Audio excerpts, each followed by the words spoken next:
Welcome to Wiki History, where we unearth the secrets of the past. Today, we're journeying back to ancient Rome, to a city frozen in time by one of history's most catastrophic natural disasters, Pompeii. Join us as we explore its vibrant life, its sudden demise, and its incredible rediscovery. Before we dive in, please remember to like this video and subscribe to our channel for more fascinating historical deep dives. Let's begin. Pompeii, a city near Naples in the Campania region of Italy, was tragically buried under 4 to 6 meters of volcanic ash and pumice. This catastrophic event occurred during the eruption of Mount Vesuvius in 79 AD, also engulfing nearby Herculaneum, Stabiae, and numerous surrounding villas. Largely preserved under the ash, Pompeii offers a unique snapshot of Roman life, frozen at the moment it was buried, providing incredible insight into ancient urban planning. It was a wealthy town of 10,000 to 20,000 residents at the time it was destroyed.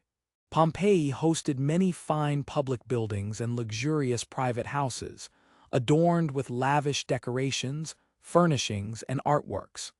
These were the primary attractions for early excavators. Subsequent digs have uncovered hundreds of private homes and businesses, showcasing diverse architectural styles and social classes. Crucially, organic remains, including wooden objects and human bodies, were interred in the ash. Their eventual decay allowed archaeologists to create plaster casts of figures, capturing their final moments of life.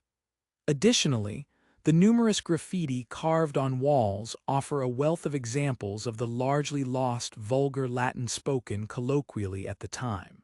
Following its destruction, Pompeii remained largely undisturbed until its rediscovery in the late 16th century. However, major excavations did not begin until the mid-18th century, marking the emergence of modern archaeology. Initial efforts to unearth the city were often haphazard or marred by looting, leading to damage or destruction of many items and sites. By 1960, most of Pompeii had been uncovered but was left in decay, leading to bans or limitations on further major excavations. Since 2018, renewed efforts have led to new discoveries in previously unexplored areas.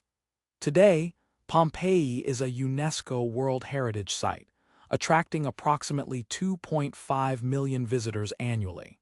The name Pompeii in Latin is a second declension masculine nominative plural noun. According to Theodore Krauss, the root of the word appears to be the Oscan word for the number 5, pomp. This suggests the community either consisted of 5 hamlets or was settled by a family group, the gens Pompeia. Geographically, Pompeii was built approximately 40 meters, or 130 feet, above sea level on a coastal lava plateau, formed by earlier eruptions of Mount Vesuvius, which was 8 kilometers, or 5 miles, distant. The plateau sloped steeply towards the sea. Pompeii covered a total of 64 to 67 hectares, or 160 to 170 acres, and was home to 11,000 to 11,500 people. While best known for its Roman remains from 79 AD, the city was built upon much older settlements. The first stable settlements date to the 8th century BC, when the Oscans, a central Italian population, founded 5 villages. With the Greeks arriving around 740 BC, Pompeii entered the Hellenic orbit. This period saw the introduction of the Doric temple and the cult of Apollo, and Greek and Phoenician sailors utilized the location as a safe port. In the early 6th century BC, the settlement merged into a single community, centered on the important crossroads between Cumae, Nola, and Stabiae, and was surrounded by a tufa city wall. This impressive wall enclosed a much greater area than the early town, including agricultural land, indicating its early importance and wealth. The city began to flourish, and maritime trade commenced with a small port near the river mouth. By 524 BC, the Etruscans had settled in the area, including Pompeii, controlling it without military conquest. Pompeii became a member of the Etruscan League of Cities, and under their influence, a primitive forum and the Temple of Apollo were built. The city wall was strengthened in the early 5th century BC with the orthostate wall, featuring Sarno limestone slabs. In 474 BC, the Greek city of Cumae, allied with Syracuse, defeated the Etruscans at the Battle of Cumae, gaining control of the area. This period also saw large areas of Pompeii abandoned. The Samnites, people from Abruzzo and Molise and allies of the Romans, conquered Greek Cumae between 423 and 420 BC. It is likely that Pompeii and its surrounding territory were conquered around 424 BC, with the new Samnite rulers gradually imposing their architecture and enlarging the town. From 343 to 341 BC, during the Samnite Wars, the first Roman army entered the Campanian plain. The Samnites, including Pompeii, remained faithful to Rome, even during later conflicts like the war against Pyrrhus. In the late 4th century BC, the city began expanding from its nucleus into open-walled areas, adopting a more regular street plan. The city walls were reinforced in Sarno stone in the early 3rd century BC, forming the basis for the currently visible walls. After the Samnite Wars from 290 BC, Pompeii was forced to accept the status of socii of Rome, maintaining linguistic and administrative autonomy. From the outbreak of the Second Punic War from 218 to 201 BC, when Hannibal's invasion threatened many cities, Pompeii remained faithful to Rome. As a result, an additional internal wall of tufa was built, creating a double parapet.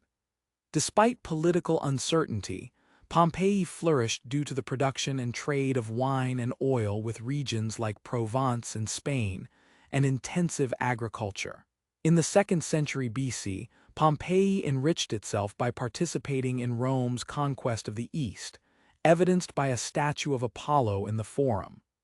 These riches allowed Pompeii to expand to its ultimate limits, leading to the construction of the Forum, the large theater, the Temple of Jupiter, the Basilica, and the Stabian Baths. Pompeii was one of the Campanian towns that rebelled against Rome in the social wars. In 89 BC, it was besieged by Sulla, who targeted the vulnerable Porta Ercolana with his artillery. The impact craters from thousands of ballista shots are still visible in the walls, and many nearby buildings were destroyed. Despite resistance from the Social League troops, Pompeii was forced to surrender after Nola's conquest. As a result, Pompeii became a Roman colony named Colonia Cornelia Veneria Pompeianorum. Many of Sulla's veterans received land and property, while opponents were dispossessed. Despite this, Pompeians gained Roman citizenship and quickly assimilated, with Latin becoming the main language and aristocratic families Latinizing their names. The area around Pompeii became very prosperous, attracting wealthy Romans to the Bay of Naples and benefiting from rich agricultural land. Many farms and luxurious villas, including the Villa of the Mysteries and Villa of Diomes, were built and have been excavated. The city became an important passage for goods arriving by sea, destined for Rome or southern Italy via the Appian Way. Under Roman rule, many public buildings were constructed or refurbished. New additions included the amphitheater of Pompeii in 70 BC, the Forum Baths, and the Odeon. The Forum was also embellished with the colonnade of Papidius before 80 BC. These developments elevated Pompeii's status as a regional cultural center, enhancing its social and economic growth. Under Augustus, from about 30 BC, Pompeii saw a major expansion in new public buildings, mirroring trends across the empire. These included the Eumatia Building, the Sanctuary of Augustus, and the Macelum. From about 20 BC, Pompeii received running water via a spur from the Serino aqueduct, built by Marcus Vipsanius Agrippa. However, in 59 AD, a serious riot and bloodshed erupted in the amphitheater between Pompeians and Nucerians. This event, recorded in a fresco, prompted the Roman Senate to dispatch the Praetorian Guard to restore order and ban further events for 10 years, highlighting the city's volatile social dynamics. Pompeii's inhabitants were accustomed to minor earthquakes, as Pliny the Younger noted. However, on the 5th of February, 62 AD, a severe earthquake caused considerable damage around the Bay of Naples, especially in Pompeii. Believed to be between 5 and 6 on the Richter scale, it struck on a feast day. Chaos ensued, with fires from fallen oil lamps adding to the panic. Herculaneum and Nuceria were also affected. Between 62 AD and the eruption in 79 AD, most rebuilding occurred in the private sector, with damaged frescoes often covered. In the public sector, the opportunity was taken to improve buildings and the city plan, particularly in the Forum. Current research focuses on structures restored between the 62 AD earthquake and the eruption. While some damage was thought to be unrepaired, evidence suggests missing statues and veneers were due to post-burial robbers. Public buildings on the Forum's east side were largely restored and enhanced with marble veneers. Modern developments like wall heating and window glass were incorporated into new constructions such as the central baths, which took over an entire insula. This indicates Pompeii was flourishing, not struggling. In about 64 AD, Emperor Nero and his wife Poppaea visited Pompeii, making gifts to the Temple of Venus. By 79 AD, Pompeii had a population of 20,000, prospering from the region's agricultural fertility and favorable location. The eruption of Mount Vesuvius lasted for 2 days. The first phase, a pumice rain of lapilli, lasted about 18 hours, allowing most inhabitants to escape. Only approximately 1,150 bodies have been found, supporting this theory, as many escapees likely salvaged valuables, with skeletons found alongside jewelry, coins, and silverware. Sometime in the night or early the next day, pyroclastic flows began near the volcano. These high-speed, dense, scorching ash clouds knocked down structures, incinerating or suffocating the remaining population and altering the landscape, including the coastline. By the evening of the second day, the eruption was over, leaving only a weak, hazy sun.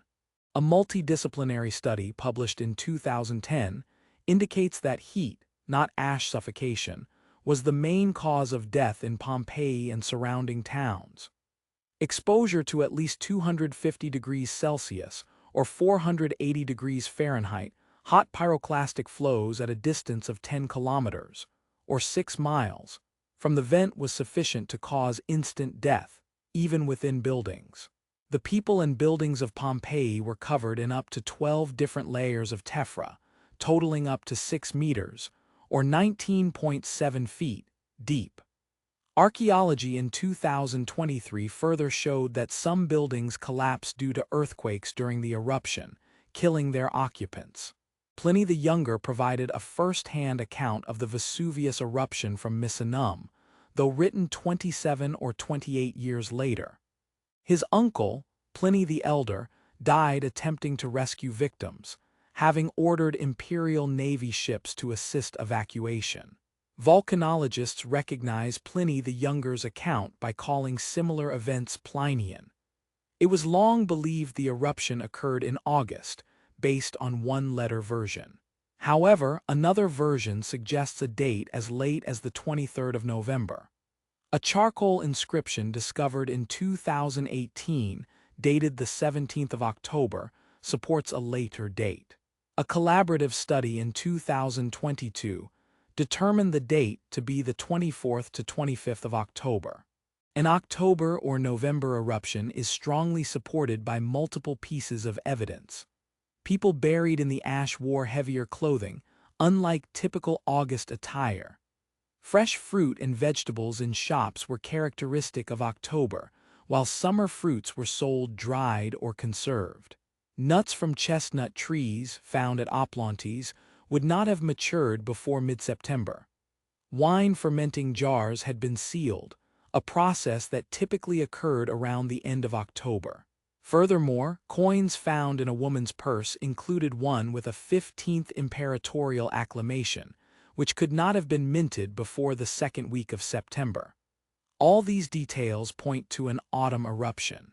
After the eruption, Emperor Titus appointed ex-consuls for relief efforts, donating imperial funds, but no recovery work was done. Soon after, survivors and thieves salvaged valuables, leaving evidence of disturbance like holes through walls. The city wasn't completely buried, with larger buildings visible above the ash guiding salvagers. A wall graffito even read, "House dug." Archaeological evidence suggests survivors reoccupied the site as a small, informal settlement until the 5th century. Over centuries, Pompeii's name and location were forgotten, though it appeared on the 4th century tabula Peutingeriana.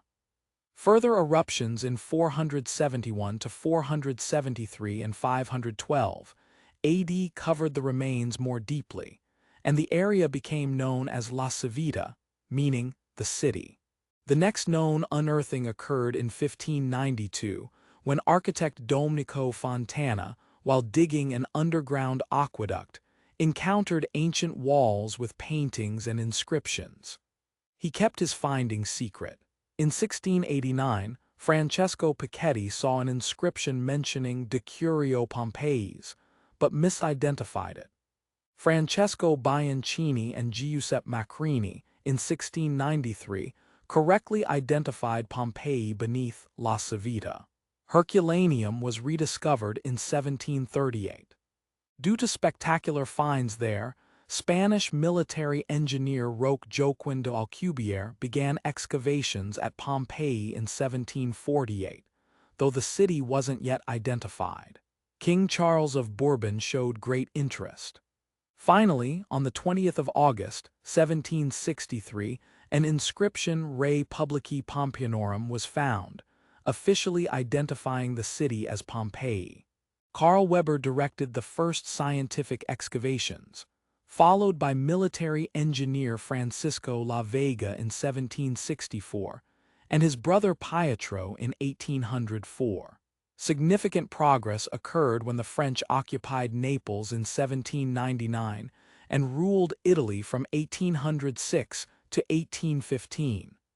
The land of Pompeii was confiscated, and up to 700 workers were employed. Excavated areas in the north and south were connected, and parts of the Via dell'Abbondanza were exposed, allowing the first appreciation of the ancient town's size and appearance. Despite later struggles with funding, excavations slowly progressed, yielding significant finds like the houses of the faun, Menander, the tragic poet, and the surgeon. Giuseppe Fiorelli took charge of excavations in 1863, making significant progress. He realized that voids in the ash layer containing human remains were spaces left by decomposed bodies. Fiorelli devised the technique of injecting plaster into these voids to recreate the forms of Vesuvius's victims, a method still used today, now with clear resin for durability and preservation of bones. Fiorelli also introduced scientific documentation, dividing the city into its current 9 regions and blocks, numbering house entrances, and publishing the first periodical with excavation reports. Under his successors, the entire west section of the city was exposed, revolutionizing archaeological practice at Pompeii. After Fiorelli, excavations continued more systematically, though still prioritizing spectacular discoveries over long-term preservation. In the 1920s, Amedeo Maiuri first excavated older layers beneath 79 AD remains, revealing settlement history. Maiuri conducted the last grand-scale excavations in the 1950s, uncovering areas south of the Via dell'Abbondanza, but with poor scientific documentation and haphazard preservation. His reconstructions were hard to distinguish from original ruins, hindering study. Questionable reconstruction also followed the severe 1980 earthquake. Since then, large-scale excavations are not planned. Archaeologists now focus on reconstructing, documenting, and slowing the decay of the ruins, shifting from discovery to conservation. In December 2018, archaeologists discovered the remains of harnessed horses in the Villa of the Mysteries. Under the Great Pompeii Project, over 2.5 kilometers, or 1.6 miles, of ancient walls were stabilized by improving drainage in unexcavated areas, reducing groundwater pressure. Excavations resumed in previously unexplored areas of Reggio V in November 2020. The remains of two men, believed to be a rich man and his slave, were found in a 2-meter thick, or 6.6-foot thick, layer of ash. They had apparently escaped the initial eruption, but were killed by a second blast the next day, with bone analysis suggesting the younger man performed manual labor.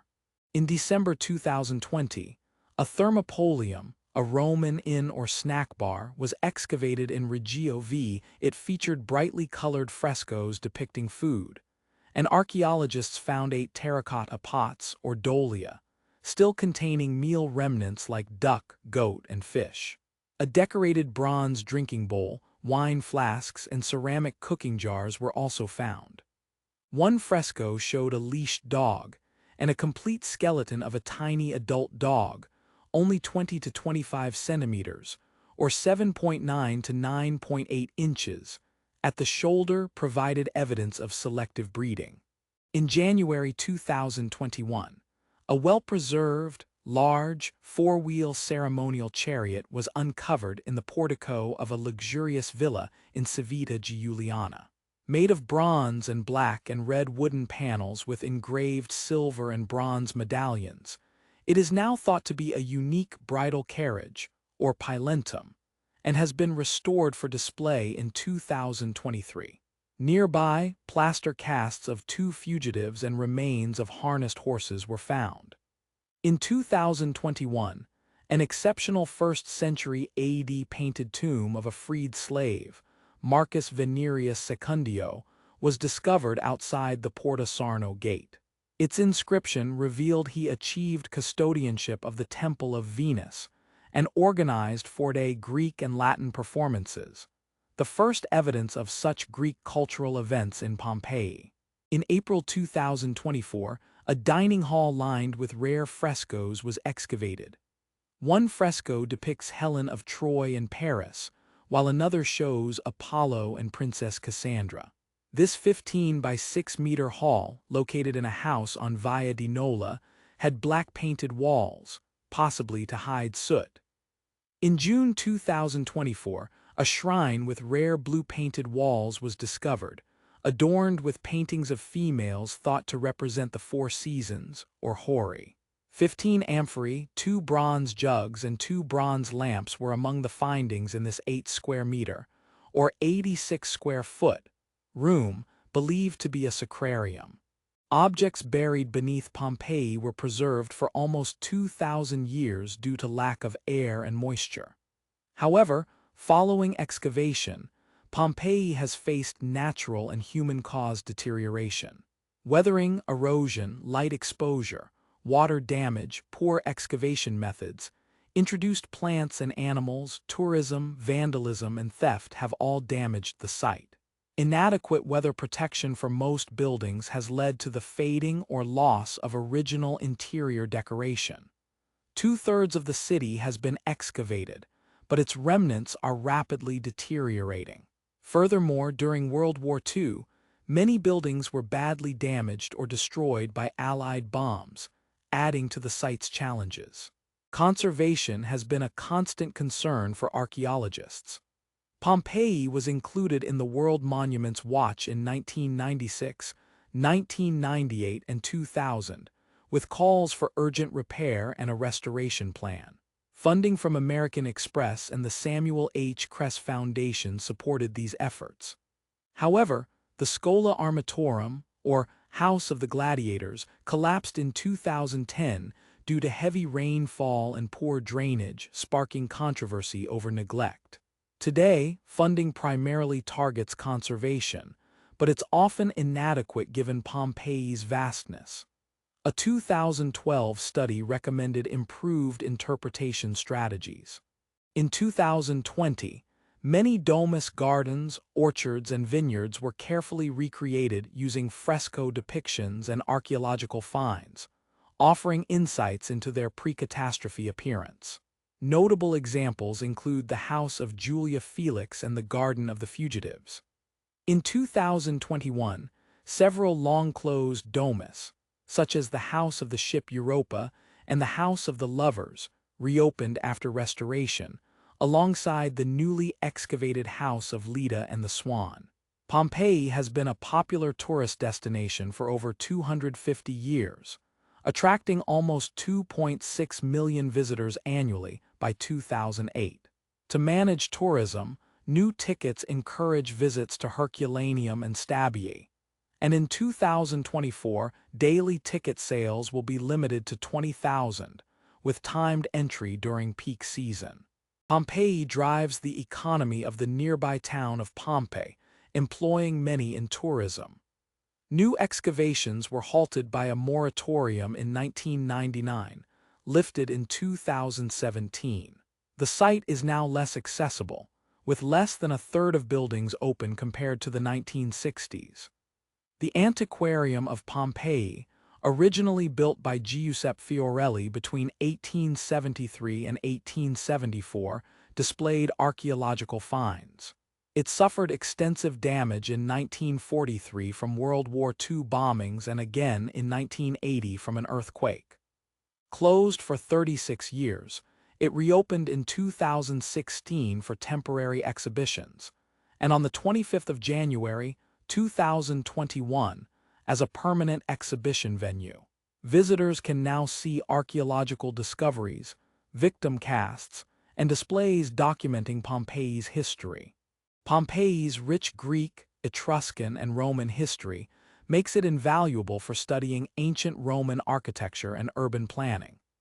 Though a relatively small provincial city, it retained much of its urban architecture from as early as the 4th century BC, missing the grand schemes of the early empire. By Sulla's conquest in 89 BC, the street layout was largely complete and most insulae were built. Under Roman rule, urban development accelerated in the Augustan period, from about 30 BC. New public buildings included the amphitheater with its palestra and swimming pool, 2 theaters, the Eumatia building, and at least 4 public baths. The amphitheater, in particular, is cited as a model of sophisticated design for crowd control. Pompeii also featured numerous service buildings. The Macelum, a meat market, the Pistrinum, a bakery, Thermopolia, inns serving hot and cold dishes, and Copani, pubs with a seedy reputation. The Lupanar was dedicated to prostitution. A large hotel, or hospitium, of 1,000 square meters was found nearby at Muricene, yielding the Muricene silver treasure and tablets detailing business transactions. An aqueduct supplied water to public baths, over 25 street fountains, and many private homes and businesses. This aqueduct was a branch of the Great Serino Aqueduct, serving other Bay of Naples towns and the naval base at Misenum. The well-preserved Castellum Aquae reveals details of the water distribution network. Pompeii boasted at least 31 bakeries, each with wood-burning ovens and millstones, with the Modestus bakery being the largest. Nearly 100 thermopolia, or snack bars, sold hot food and drinks. The Thermopolium of Vetutius Placidus featured a counter, dolia, and a dining room with frescoes of the Lares, Mercury, and Dionysus. Asalina's Thermopolium had 3 sales counters, a lararium, and yielded numerous furnishings and 683 sesterces. Its external facade depicted jugs and funnels, along with an electoral inscription for Asilina, likely the owner. Wool processing was highly developed in Pompeii, with 13 workshops for raw material, 7 for spinning, 9 for dyeing, and 18 for washing. The building of Eumatia, named after the priestess who built it, served as the wool market or fuller's guild seat. Constructed after 62 AD, it featured niches for imperial statues, a colonnade, and a jar for collecting urine used as detergent. The Phylonica of Stephanus, originally a house, was transformed into a fabric processing workshop. On its lower floor, washing occurred in large tanks with water, soda, and urine, while clothes dried upstairs. A garum workshop produced fish sauce from fermented entrails, with containers found still holding the sauce, and a large deposit of amphorae nearby. Modern archaeologists have revealed Pompeii's agricultural staples. Its fertile soil, enriched by Mount Vesuvius and hydrated by Tyrrhenian sea airflow, supported productive agriculture. Barley, wheat, millet, wine, and olive oil were produced, with wine and oil exported. Evidence of Pompeii's wine imports to Rome highlights the importance of vineyards. The region's nutrient-rich lands often exceeded agricultural quotas, incentivizing local wineries. While wine was exported, most other goods were for local consumption. Remains of large wineries, strikingly similar to modern ones, were found in the Forum Boreum. Carbonized plant remains, including emmer wheat, various millets, nuts, chickpeas, olives, figs, pears, onions, garlic, peaches, carob, and grapes, were found in gardens, indicating a diverse local diet. The discovery of erotic art in Pompeii and Herculaneum presented archaeologists with a cultural dilemma, clashing Roman sexuality with counter-Reformation European mores. Many discoveries were hidden, including a fresco of Priapus, which was covered with plaster. An older reproduction, locked away out of prudishness, was only rediscovered in 1998. In 2018, an erotic fresco of Leda and the Swan was found. Many artifacts are now in the Naples National Archaeological Museum. In 1819, King Francis, embarrassed by the erotic artwork, had it locked in a secret cabinet, accessible only to people of mature age and respected morals. This secret museum was repeatedly opened and closed for nearly 100 years, briefly accessible in the late 1960s, and finally reopened for viewing in 2000. Minors still require a guardian or written permission. Pompeii has been a popular tourist destination for over 250 years, attracting almost 2.6 million visitors annually by 2008. It is part of the Vesuvius National Park and a UNESCO World Heritage Site since 1997. To manage tourism, new tickets encourage visits to Herculaneum and Stabii. In 2024, daily ticket sales will be limited to 20,000, with timed entry during peak season. Pompeii drives the economy of the nearby town of Pompeii, employing many in tourism. New excavations were halted by a moratorium in 1999, lifted in 2017. The site is now less accessible, with less than a third of buildings open compared to the 1960s, reflecting a shift towards preservation over extensive public access.